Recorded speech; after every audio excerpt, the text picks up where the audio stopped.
Hello, my name is Greg Giant, and I am a non-traditional pharmacist.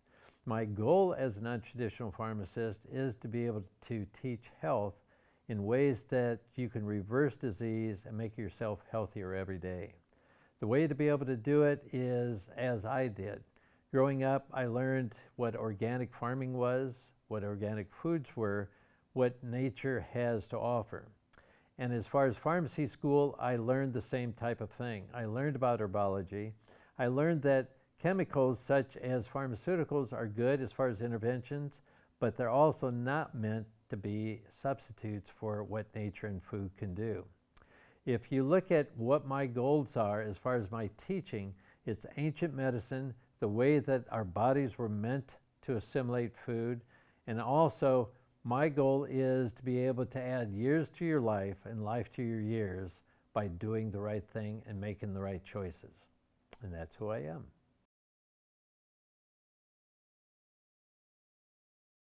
Well, hello everyone. This is Greg Giant, and thanks again for being able to follow me as far as my path through ancient medicine. Today's presentation is pretty well outlined: good food versus bad food.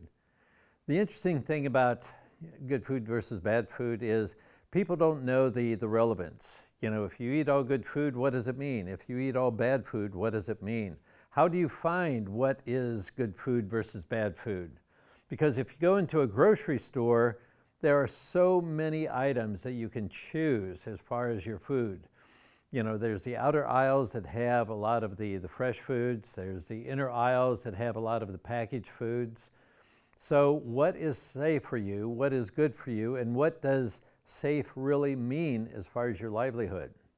So today we're going to be talking about food, but also to know that food is more than just calories. Food is more than just taste. Food is, first of all, fuel, but also it is information for the rest of the body to be able to function properly. And when it does function properly, then you'll find that your energy, your clarity, everything works well for you. This all goes for ancient medicine. This is, again, going with my theme, because if you look at what our ancestors ate and the environment that they ate it in, it was ideal. In fact, it is the type of background that had been used for not only decades or centuries, but millennia. So our bodies have adapted to where we've been for the last tens of thousands of years. The water was pure, the flora was organic, which means that it was pulling the best nutrients out of the ground, which was organic. Nothing was affected as far as its quality. And so when the plants were good, then the animals were also able to get proper nutrition. And from the animals, we were getting optimal nutrition.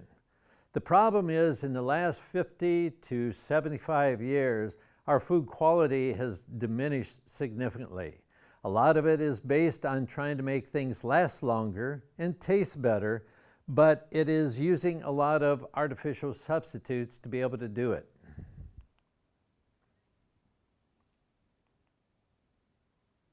So, looking at the medicine hierarchy, it is important to understand that because with medicine, it is what is actually nurturing our body. Nature is the best, and of course, relative to today, it's free. There's no expense to being able to pull things straight from nature. We're talking about the earth, wind, the ground, and sun.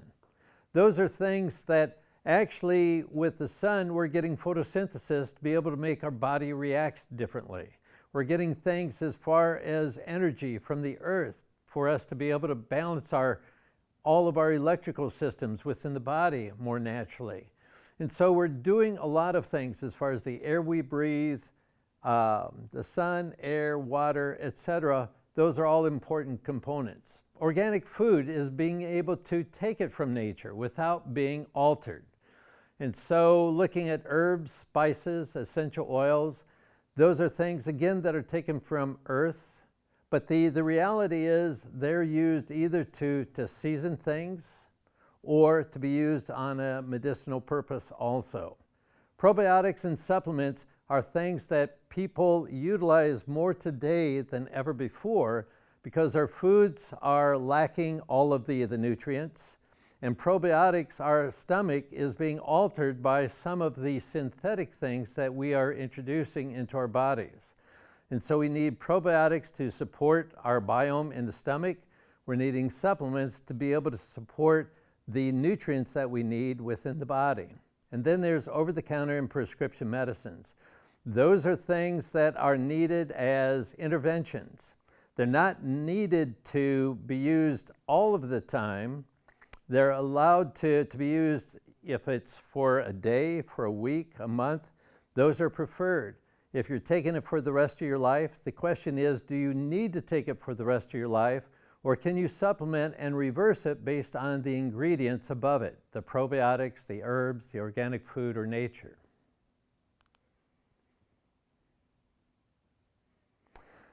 So every day, your food choices are actually shaping what you're doing.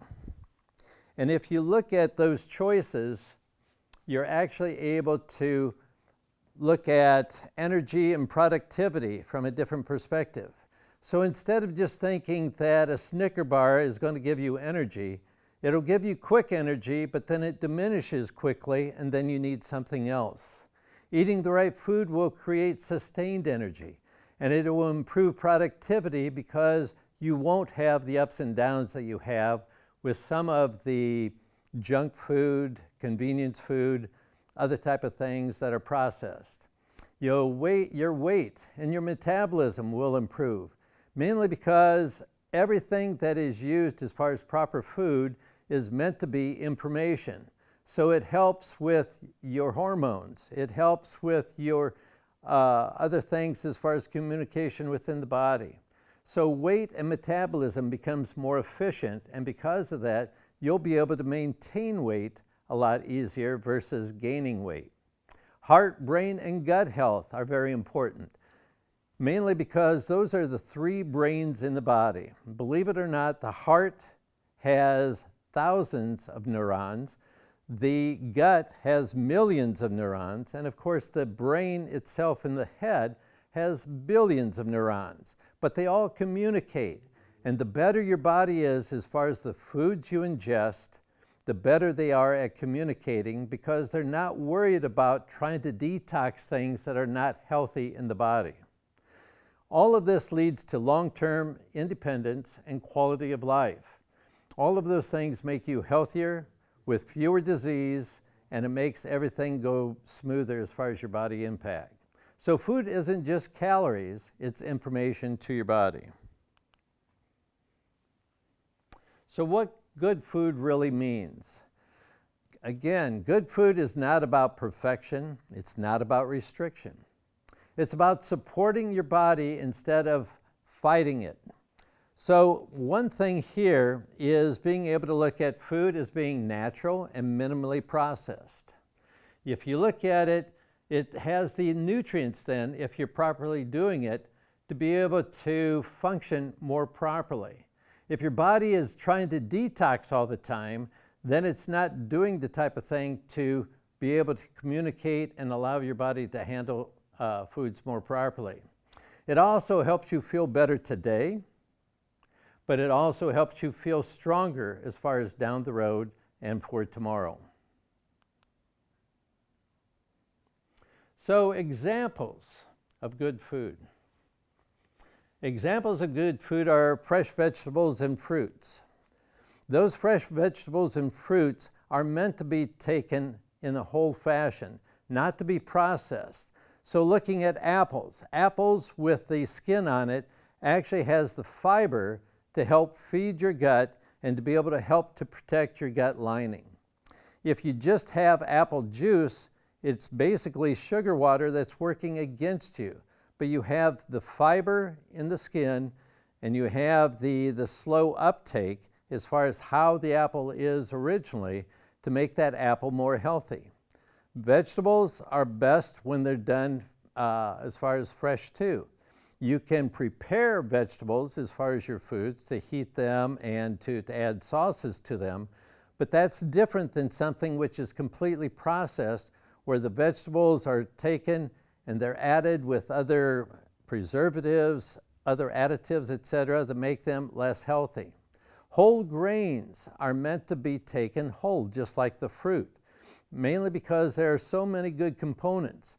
Within whole grains, you have fiber, which again is good for your intestines, it's good for the biome. And you have other things within the grain that actually are healthy for you. So taking the whole grain versus the grains being bleached, where they have chemicals to bleach them, and you only get one component as far as white bread or white flour, it's an entirely different thing as far as nutrition. Eggs, fish, lean meats. Now they're saying that these things are all healthier for you, but it's taking things the way nature had meant it. So instead of chickens that are in cages, it's chickens that are left out in pasture. It is being able to understand that fish are not meant to be raised in a pond, but for them to be in a stream or for them to be taken from the ocean. Lean meats, just like with wild animals, they're not there to accumulate fat and excess weight, which makes it easier for people to sell more beef or more animal products. It is to look at how nature had meant. So for these animals to be left out in the pasture, to be moving, to have less stress, makes a big difference as far as good food. Then nuts, seeds, and olive oil. Olive oil is the best oil, mainly because it works with your body.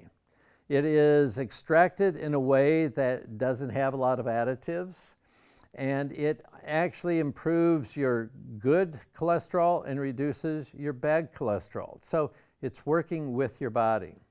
So the reality is, if your great-grandparents would recognize it, it's probably a good choice.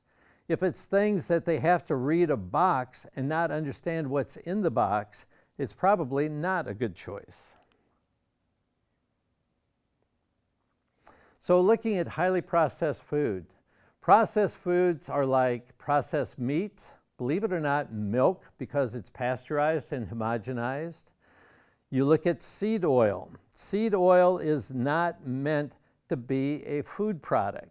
It has other purposes that were used during the World War, but it's not meant to be used for ingestion. Why? Because it works against your natural process.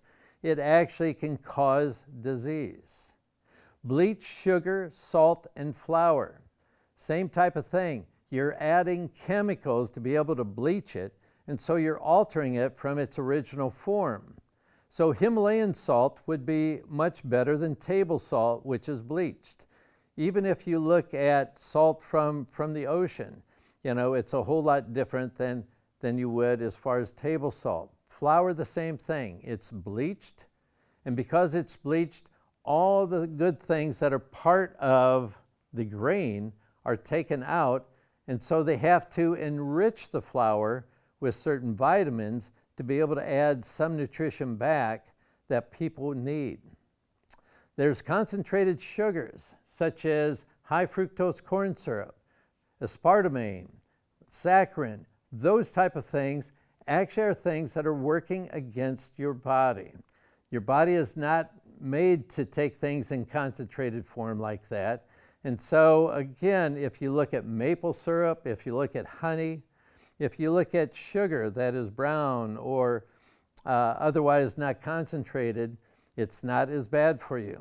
So typically, these things are needing additives to be able to produce the end product, and they still have either a reduced nutritional value or some of the chemical value that's still in there. So anything that is chemical or synthetic is working against your body, whereas things that are natural is working with your body. So again, examples of synthetic chemical food additives. Just know that if it says artificial, then it's synthetic. Preservatives, if you can't see it as a food product, then it is synthetic. It's artificial and chemical as far as in nature. If you look at preservatives, antimicrobials, and antibiotics, for instance, these are things that actually are working against the biome of your gut. Your gut actually has bacteria and protozoa, other type of things in there that are there and meant to be natural to provide nutrition and to be able to break things down. If you have antimicrobial preservatives, which are basically working like an antibiotic, if you preserve something, you're actually inhibiting bacteria to grow. Okay, antimicrobial, you're preventing bacteria to grow. Antibiotic, you're preventing bacteria to grow. Antibiotic is the opposite of a probiotic. So you actually need probiotics as a supplement to be able to counter some of the effects of those three agents. If you look at coating and thickening agents, if you can't pronounce them, they're chemical. And if they are chemical, they have the opportunity to produce cancer or to break down your stomach as far as its health. And when your stomach isn't healthy, your body isn't healthy, because your immune system starts with your gut. If your gut is compromised, your body is compromised. Anyway, looking at anything synthetic, there are no calories, so there's no nutrition, and they're often deleterious to your health, because a lot of times you'll hear GRAS, generally researched as safe, but the only research is done by the manufacturer, not by the government. So you don't know if there's any relative bias as far as what the manufacturer is looking at, and you don't know that if any of these agents done together actually have an additive or synergistic effect to cause damage. So the more that you can go with reading labels that have, that are simplified and have only ingredients that you recognize, are important for you to eat. So what bad food really is? Bad food is not intended to make you sick. It's designed for profit, not for your health. Typically, again, it's highly processed. It's loaded with some of the things that I said are unhealthy, such as added sugar, salt, or unhealthy fats. It's really low as far as real nutrition, which is the information for your body, and it's engineered to keep you eating, not to help you thrive. Examples of bad food, again, sugary drinks and energy drinks, fast food and fried food. Why? Because all of those things have the additives, they're bleached, and they're altered to the extent that they may taste good and they may last long, but they're not really that good for you. Then there's candy, pastry, and desserts. It's all carbohydrates. Carbohydrates are not essential nutrients. They're there for energy and energy alone, but they're not there to make your body healthy. Then there's packaged snacks and processed meats, again, with a lot of additives to it. They deliver quick pleasure. They can last on the shelf for a long time, but they have no short-term or long-term benefits outside of making that person happy as far as something that tastes good. So what happens when bad food takes over? Well, too much processed food can lead to chronic fatigue. That chronic fatigue can also cause weight gain and insulin resistance. Insulin resistance is a precursor to you becoming diabetic, and it's also a precursor to you gaining weight. So insulin resistance is not good, but it's part of a lot of bad food. It also is a precursor to heart disease and diabetes, to other chronic diseases like Alzheimer's and dementia. These things are caused by inflammation, and their effect on the brain is causing brain fog. So it's affecting every organ of the body. The effects are slow, but they add up. If you look at things today, what does that mean? Well, it used to mean that a lot of chronic diseases were seen in older people. Over the age of 65 is when you started to see people start to accumulate more medication. But now we're starting to see people accumulate that same amount of medication in their 20s and 30s. And so it's because of bad food that we're accelerating the aging process in the body. It used to be at the age of 30 is when your body started to degrade about 1% a year as far as function. Now that is seen to start as early as in the teens. So people are aging earlier, they're developing diseases earlier, and because of that, they're going to have more and more chronic problems as they age. So again, what is the difference between good food and bad food? Good food is nourishing your body. Bad food is draining your health. It's aging you faster. Good food is supporting long-term energy.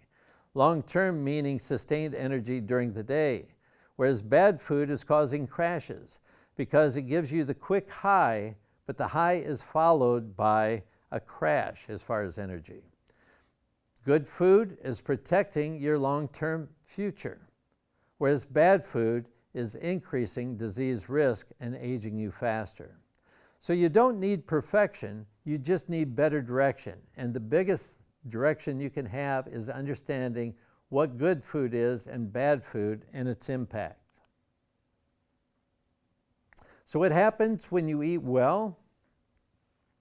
Well, eating well means that you choose better foods, and that again leads to steadier energy during the day. It leads to your stomach not having to work so hard or the food being stuck in there because it's not digesting properly.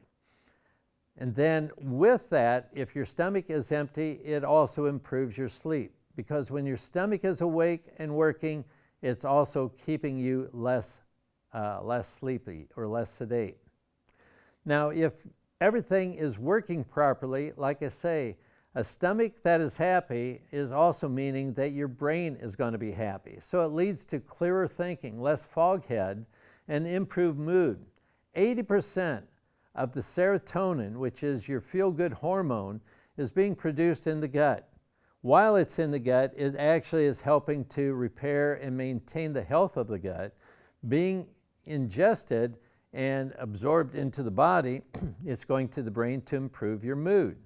So if you are not feeling well as far as a stomach ache, 9 out of 10 times you're not feeling good as far as in the head either. Your mood has changed and your attitude has changed. Your stomach is extremely important, and the food that you eat is very important.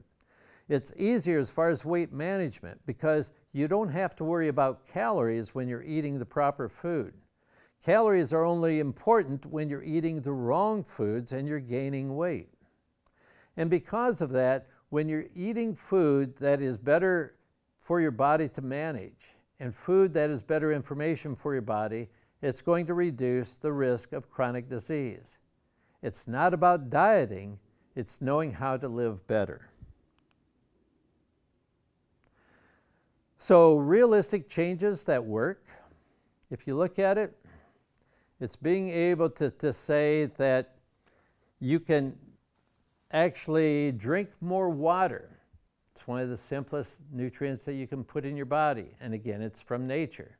Try to have water that is not in plastic, because if it's in plastic, it has a chance of leaching some of the toxins that are in the plastic. So drinking a glass of water from glass, or drinking a glass of water from a metal container. Eat protein and vegetables first.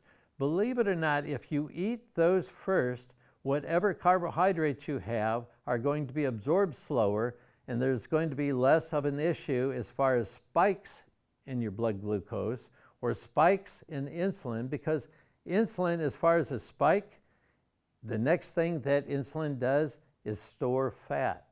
So actually insulin is something that actually is the fat-producing hormone. So if you reduce the amount of carbohydrates that you eat, or you reduce the spikes that you have with carbohydrates, less insulin means also less weight gain. And then choose whole food. Why? Because again, everything is going to be absorbed slower, less spikes, and it's going to last longer as far as its effect. If you're buying things in a grocery store, then know that you need to read labels, okay? And again, the less ingredients, especially the less ingredients that you don't understand, if you can't pronounce it, it's probably not something that's good for you. If you look at being able to then cook at home versus eating on the road all the time, as far as convenience, then you can prepare food the way it's meant to be. The point is, if you stay consistent with these ideas, you're going to improve things versus binging and trying to do things based on intensity. So the bigger picture, healthy food is not about, eating the wrong items. Healthy food is about doing the right things as far as eating right, enjoying nature, and being able to stay strong with all that you're doing. If you do these, then good food versus bad food is going to make a difference, because one you now know is way better than the other, not only for the short term, but also for the long term. And that's it. Thank you.